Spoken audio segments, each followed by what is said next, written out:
Everyone, मैं doctor Arun Kumar आपका सरोकार 46 में स्वागत करता हूं। आज हम लोग मार्केटिंग मैनेजमेंट कॉन्सेप्शन के ऊपर कॉन्सेप्ट्स के ऊपर जो पिछली वीडियो में बात किए थे उसका एक्सटेंडेड वर्जन मैंने लेके आया है। और ये लाने के पीछे एक कारण था कि हमें कुछ रिक्वेस्ट मिले थे कि सर आपके पीछे के वीडियो से ये क्लियर नहीं होता है कि एक्चुअल में अभी कौन कौन से कंसेप्ट या कौन से कंसेप्ट को इम्प्लीमेंट करते हैं लोग पूरे वर्ल्ड में, इंडिया में, बिहार में, पटना में, जयपुर और राजस्थान में। कौन सा कंसेप्ट आज सबसे ज़्यादा मानक है और उसके हिसाब से काम होता है। ये क्वेश्चन में भी मैं बोलना भूल गया था इसका आंसर, तो मैं यहाँ पे मैंने सोचा कि इसका मैं एक रिवीजन वर्जन लेके आऊँगा और वही मैं लेके आया। और मैं आपका ज़्यादा नहीं 10 एक मिनट 7 मिनट टाइम लूँगा और इसे हम रिवाइज करेंगे और फाइनली जो सोसाइटल या जिसे हम बोलते हैं होलिस्टिक मार्केटिंग मैनेजमेंट का जो कॉन्सेप्ट है, जो कि आज का सबसे लेटेस्ट कॉन्सेप्ट बोला जाता है, वो क्यों और कैसे आज सूट्स कर रहा है लोगों को, क्यों वो सबसे अच्छा माना जाता है, उसके ऊपर बात करेंगे। सबसे पहले आते हैं, जैसा कि हमने पिछले वीडियो में बताया था, सबसे पहले जो कॉन्सेप्ट आया था उसको प्रोडक्शन कॉन्सेप्ट करते हैं। बिकॉज इंडस्ट्रियल रिवोल्यूशन के बाद सो मेनी नए प्रोडक्ट्स आए, प्रोडक्ट्स को बनाना, प्रोडक्ट्स को मार्केट ले जाना और उसे बेचना सभी एक ही टीम करती थी। ओवरऑल धीरे धीरे उनमें टीम में बंटवारा हुआ, कुछ लोग प्रोडक्शन करने लगे, कुछ लोग मटेरियल लेकर मार्केट पहुंचने लगे, कुछ लोग उसे बेचने लगे। धीरे धीरे थोड़ा सा और उसमें सुधार हुआ, कुछ लोग कच्चे माल लेके सिर्फ कच्चे माल पहुंचाने लगे प्रोडक्शन यूनिट्स में, कुछ लोग उसका सिर्फ प्रोडक्शन करने लगे, कुछ लोग उसका माल को लेकर मार्केट्स आने लगे, कुछ लोग उसका मार्केटिंग करने लगे और इसमें कुछ लोगों ने उसका आसपास के इलाकों में, नीच में, सब सेगमेंट्स में इन लोगों ने उसका प्रचार प्रसार भी शुरू किया। लेकिन अगर मोटे तौर पे देखें तो मास प्रोडक्शन होता था, मास एडवर्टीजमेंट किया जाता था और लो प्राइस पे बेचा जाता था। अगर उस वक्त इंसेंटिव भी दिया जाता था, एक प्रोडक्ट के बदले एक दिया जाता था। अभी भी मैंने सीमेंट इंडस्ट्री में देखा है कि एक बैग पे 2 रुपया, 5 रुपया, 4 रुपया का स्कीम हम लोग रखते हैं बिहार में। लेकिन कुछ ऐसे इलाके हैं, कुछ ऐसे जगह हैं पूरे इंडिया में ही जहाँ की मैं इंडिया में नहीं देखा, सॉरी, मैंने नेपाल में देखा था। वहाँ 100 बैग पे 5 बैग उन्हें फ्री ऑफ कॉस्ट दिया जाता है। तो जब आपके पास वॉल्यूम ज़्यादा हो, जब आपके पास number of bag of cement ज़्यादा है, तो कौन जाता है कैश में और कौन उसके हिसाब रखता है। सीधे उन्होंने क्या किया, बैग को प्लस बैग के हिसाब से दे दिया। अगर मॉल में जाएंगे आप, 1 के अगेंस्ट 1 आपको फ्री मिलेगा, कभी टी शर्ट कभी शर्ट। ये सभी प्रोडक्शन कंसेप्ट से आए हैं। इसके बाद जब प्रोडक्शन बहुत ज़्यादा हो रहा था तो लोग प्राइस आप ज़्यादा नहीं रख सकते, कंपटीटर है आपके साथ और आपका माल चुक सकता है बिकने से। ठीक है, आपका माल बिक रहा है क्योंकि आपने माना है कि मास प्रोडक्शन कर रहे हैं, तो मास एडवर्टीजमेंट करके हम उसको निकाल ले रहे हैं। लेकिन आप प्राइस ज़्यादा नहीं ले सकते। You can't go in risk to increase your price, upgrade your pricing, it is not possible. उस वक्त का सबसे बड़ा प्रॉब्लम ये था। इसी बीच एक चीज़ उन लोगों ने देखा कि सभी लोगों ने मास प्रोडक्शन किया, हैप्पी एडवर्टीजमेंट किया, रिक्शा में बैठ के उस पर लाउड स्पीकर लगाकर खूब प्रचार प्रसार किया गया। लेकिन उनका माल ज़्यादा मिला जिनकी चर्चाएं हो रही थी सोसाइटी में, जिनकी चर्चा हो रहा था कस्टमर के बीच में कि ये माल उससे अच्छा है। That means that was the second concept, that is the product concept. Quality and product attributes को बढ़ाया गया, उसका परफॉर्मेंस इंप्रूवमेंट करने के लिए इनोवेशन लाया गया और ये डिफ्रेंशिएट क्रिएट करना शुरू कर दिया मार्केट में, जिसका कि सीधा लाभ प्रोडक्शन यूनिट को मिला, वैसे प्रोडक्ट बनाने वाले कंपनी को मिला और उन्होंने जल्द से जल्द बेच पाने में सक्षम हो गए। लेकिन ये भी बहुत दिनों तक संभव नहीं था, कहीं ना कहीं कुछ अटक आ रही थी, कुछ नहीं हिंड्रेंस आ रही थी। वो हिंड्रेंस क्या था? कभी कभी ऐसा होता है कि जब आप अपना क्वालिटी बढ़ा लेते हैं तो सामने वाला कंपटीटर कुछ दिनों के लिए आपसे पीछे रहता है, but they can also upgrade और they are always grade as their standard and match you or he may go more than you। तो इस तरह से कंपटीशन में जब प्रोडक्ट को हाई क्वालिटी का बनाया जाने लगा तो कंपटीशन फिर से तेज हो गया। कंपटीशन तेज होने से क्या हुआ, फिर लो प्राइस ही रहा और मार्जिनल प्राइसिंग और बेनिफिट के साथ लोग काम करते रहे। लेकिन इसी बीच आया सेलिंग प्राइस का कंसेप्ट, सेलिंग कंसेप्ट आया। इसमें क्या होता था कि कस्टमर को ऊपर का जो है आप देखेंगे अभी भी मास एडवर्टीजमेंट हो रहा है, प्रोडक्शन भी आज अभी भी मास लेवल पे किया जा रहा है, लेकिन उसमें एक चीज ऐड हो गया कि जो एडवर्टीजमेंट था वो ज्यादा से ज्यादा लोगों के रीच तक पहुंचा और उसके लिए उन्होंने कंसेप्ट अपनाया जिसको कि हम लोगों ने सेलिंग कंसेप्ट बोले, सेल का मंत्रा बोला गया। और वो उसमें क्या हुआ, आदमी में इंडिविजुअल कस्टमर को भी अप्रोच करने लगा। जो मास एडवर्टीजमेंट होता था उसमें एक चीजें आई सेलिंग कंसेप्ट में, कस्टमर इंडिविजुअल कस्टमर तक भी रीच उन लोगों ने बनाया और अपनी माल को बेचा। उसमें उन्होंने जो नेटवर्किंग किया मार्केट बिजनेस करने के लिए, उसमें उन्होंने क्या किया, अपने हायरार्की में मार्केट सेल्स के हायरार्की में उन्होंने अपने बहुत से आदमियों को, मेन पावर को बढ़ाया और बढ़ाने के बाद उनको उनके पीछे लगाया। किनके पीछे? कस्टमर के पीछे लगाया। मतलब एक तरह से परसुएट करके उन्होंने अपना बिजनेस को और वॉल्यूम को बढ़ाया। और इसके लिए उस वक्त एक वर्ड आया टारगेट, और उसी के अनुसार एडवर्टीजमेंट को भी बढ़ाया गया जो कि मास एडवर्टीजमेंट था। बट टाइम के साथ ये भी एक पुराना ख्यालात की तरह होने लगा था, क्योंकि लोग अपने गेट सेल्समैन को देखकर उनके मुंह पे बंद करना शुरू कर दिए। बहुत से ऐसे सोसाइटी थी जहां की इस तरह से बोला जाता था कि वहां पे सेल्समैन को आने से रोका जाता था।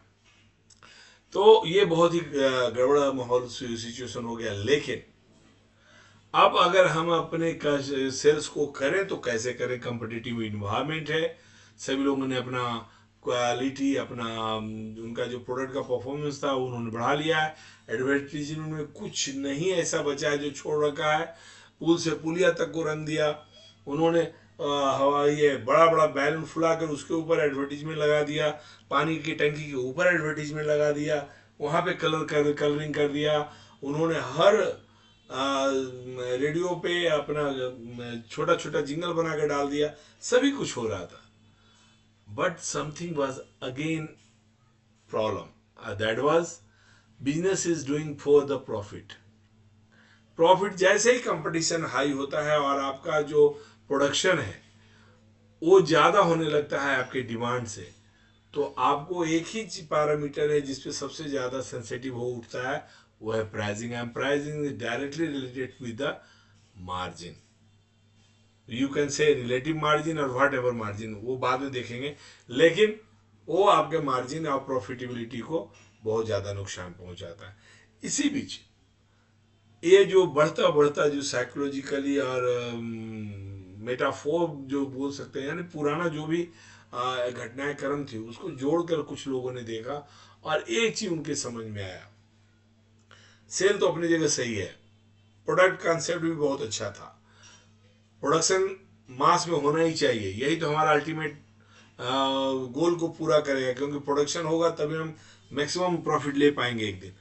लेकिन जिनके लिए ये कर रहे हैं उनको पहली बार सामने लाया गया, उनको रिस्पेक्ट दिया गया और उनको एक तरह से इनडायरेक्टली किंग बनाया गया मार्केट का। मतलब उनको क्या चाहिए एक्चुअल में। इसे क्या हुआ, बहुत से प्रॉब्लमेटिक जो एक्सपेंस थे उसको इन लोगों ने टेलरिंग किया, काट छांट किया। उसके जगह उन्होंने जो भी इंडिविजुअल्स का, कस्टमर का उस सोसाइटी का डिमांड था, वांट था, नीड था, उसको इन लोगों ने एनालिसिस करना शुरू किया and according to that they have started up their production. इससे क्या होता है कि कस्टमर को मैक्सिमम सेटिस्फेक्शन होता है, उसकी यूटिलिटी का यूटिलाइजेशन वो मैक्सिमम कर पाते हैं। अल्टीमेटली वो क्या होता है, मुरीद हो जाते हैं, वो उसके प्रति फॉन्डनेस फील करते हैं, उनको लस्ट फील होता है, और that lust is nothing but a brand image. और एक चीज का क्रिएशन स्टार्ट हुआ, हमको चाहिए तो यही वस्तु, यही प्रोडक्ट चाहिए, और ये जो एक्शन है, ये जो रिएक्शन है, ये जो एक्टिविटी है, इसको ही ब्रांड क्रिएशन बोलते हैं। और जिस प्रोडक्ट का ये इमेज बनकर सामने आया, उसका तो बल्ले बल्ले हो गया। तो मार्केटिंग कंसेप्ट में पहले सेंस करना है, उसके अनुसार से ही आपको रिस्पॉन्ड करना है, और कस्टमर को मैक्सिमम सेटिस्फेक्शन देना है, और then you can go for your margin, for your profitability. But इसके बाद आया holistic marketing concept. Holistic marketing concept एक ऐसा कंसेप्ट है जिसमें कि आज के लोगों ने बहुत सा ही कंट्रीब्यूशन दिया। उसमें फिलिप कोटलर का नाम बहुत सुनहरे अक्षरों में लिखा जाता है, सेफोर्ड साहब हैं, उनका भी नाम आता है। ऐसे बहुत से लोगों ने इसको, इस थ्योरी को, मार्केटिंग मैनेजमेंट थ्योरी को प्रैक्टिकली उतारने में बहुत बड़ा योगदान दिया। ये एक्चुअल में है क्या? होलिस्टिक मार्केटिंग कंसेप्ट में आपको प्रोडक्शन भी मिलेगा, प्रोडक्ट भी मिलेगा, सेलिंग कंसेप्ट भी मिलेगा, और मार्केटिंग कंसेप्ट भी मिलेगा। लेकिन उसके पहले है एक फिलिंग का, फिल इन द गैप्स। इन्होंने जहां भी इनको पॉकेट में प्रॉब्लम दिखाई दिया, उसे इन्होंने फिल द दैट प्रोडक्ट किया। तो इसके लिए हम आते हैं, और सिर्फ होलिस्टिक मार्केटिंग कंसेप्ट के ऊपर हम चर्चा करेंगे। होलिस्टिक मार्केटिंग कॉन्सेप्ट के 4 पिलर हैं, 4 पिलर्स हैं, वेरी स्ट्रॉन्ग पिलर्स हैं, और सभी का अपना एक फैक्टराइजेशन है, एक इंपॉर्टेंस है, सिग्निफिकेंस है। वो पहला है internal marketing. But natural internal से आपको अपना ही मार्केटिंग करना होगा, अपने ऑर्गेनाइजेशन के अंदर ही आपको समझना होगा। यू हैव, हम लोग बोलते हैं कि you are, if you want to be a successful salesman, you have to sell yourself first. अपनी पर्सनालिटी को उस तरह से क्रिएट करो, they will attract towards your personality, your persona, and they are, and that case, in that situation they will hear you. if they will hear you, they can understand something about you, ultimately about your products. तो internal marketing is first. Second is integrated marketing. ये marketing mix के ऊपर बोला गया, मैं आगे बताता हूँ। relationship marketing, मैंने पहले ही बोला था, आपके ऑर्गेनाइजेशन, आपके मार्केटिंग से रिलेटेड जितने भी कंसर्न है, all are vital, all are the important. And performance marketing, हम देखेंगे कि हम जो परफॉर्म करते हैं, जो हमारा आउटपुट होता है, उन चीज़ों में हमें क्या क्या सावधानियां बरतना होगा। अगर ये सभी चीज़ें हम सिस्टमेटिक ढंग से ना कर पाए, लेकिन near to systematic approach adopt करें, तो इससे अच्छा आज कोई होलिस्टिक मार्केटिंग हो, कोई भी मार्केटिंग नहीं है।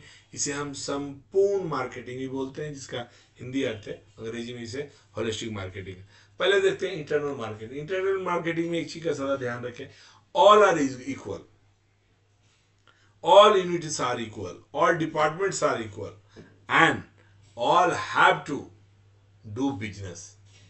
मतलब अगर आप बिजनेस हाउस में काम कर रहे हो, एंड आप जानते हो कि आप क्लर्क हो, आप जानते हो कि आप MIS हो, आप जानते हो कि झाड़ू पोछा करने वाले हो, but you are in part and parcel of that team which are selling a fantastic product, and you have to proudness of that, और आपको उसका बिलोंगिंगनेस फील होना चाहिए।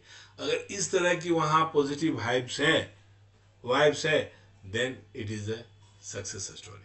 तो इसमें क्या होता है, मार्केटिंग डिपार्टमेंट का काम है मार्केटिंग करना। Okay, they are responsible for that, no, your senior is also same platform, and other department, it is a technical, it is a accounting, it is a commercial, it is a logistic, all should be involved and should be on same page during their jobs performance, when they are giving their resultant, and that is the internal marketing. Second is the integrated marketing. Oh, that was the nouns. Who are doing what? All are thinking about one focus point. They are working for one line, one subject, one mission, one vision, and here they are taking support of all four P's. We are knowing four P's. First is the product, and second is the price, third is place, and communication is nothing but promotion. ये सभी चार चीज़ों का एक ऐसा blend होना चाहिए कि आपका रिजल्टेंट आपके कंपटीटर के ऊपर सरप्लस की तरह आए.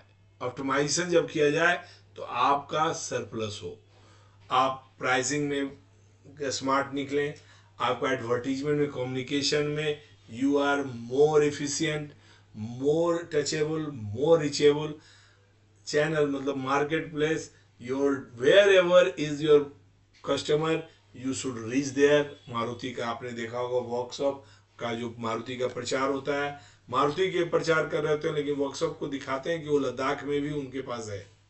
Then Ladakhi peoples can easily purchase that, and you can also travel from Patna to Ladakh in your Maruti car, because if there are some damage, if there are some issues with your car, you can even get repairing in Ladakh also. तो उस तरह का आपके पास market place होना चाहिए, और product and service ultimate अगर नहीं देंगे तो आप मटिया मेट हो सकते हैं. सॉरी, हिंदी में इसे मटिया मेट कहते हैं, otherwise you can degrade from your position. Third one is the relationship marketing. Always, if you want to be succeed in your life, not in the business, everywhere, you have to be humble, you have to be conscious, you have to be very normal. For उसके लिए अगर आप ये सोचते हैं कि your subordinates are your servant, you are going to be lose something. If you are आप समझते हैं कस्टमर हार कर मतलब कहीं उसे नहीं मिलेगा, नदियों को पार करके भी हमारे पास ही आएगा. द डेज गोन, वैसे दिन चले गए जबकि किसी भी 7 गांव के बीच में एक सीमेंट का दुकान होता था.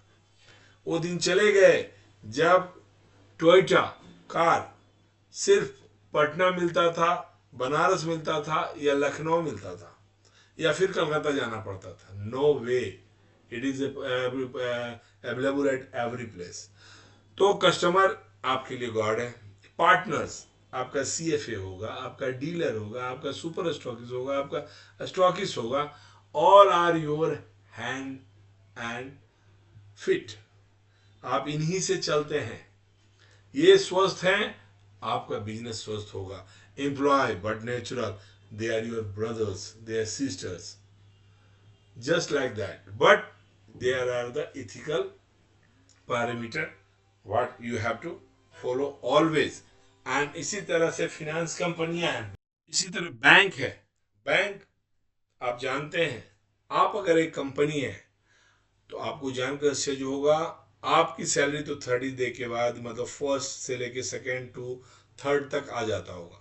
आप समझते हैं आपकी कंपनी बहुत राजा कंपनी है. Really they are the rich cash they have. But why they have?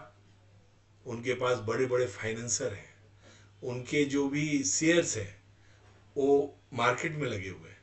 That's why they are getting such type of the strongness foundations they have. उसी तरह से आते हैं परफॉर्मेंस मार्केटिंग के ऊपर. परफॉर्मेंस मार्केटिंग के ऊपर it is the sales revenue, it is output, it is the last thing whatever we are doing from the as a organization, as a profit unit, वहाँ हमें सेल्स रेवेन्यू प्राप्त होता है. लेकिन इसके लिए इन्वायरमेंट होनी चाहिए. आपका सोशल अप्रोच न्यूटन के थर्ड लॉ की तरह होता है. जैसा आप बिहेव करते हैं, उससे सोशल अप्रोच रखते हैं, उसी तरह आपका माना जाता है. फॉर एग्जाम्पल, आप आप टाटा के बारे में जब भी हम सुनते हैं, मैं अपने बारे में बता रहा हूँ, Tata always doing blood donation camp, Tata always come forward to serve the nation.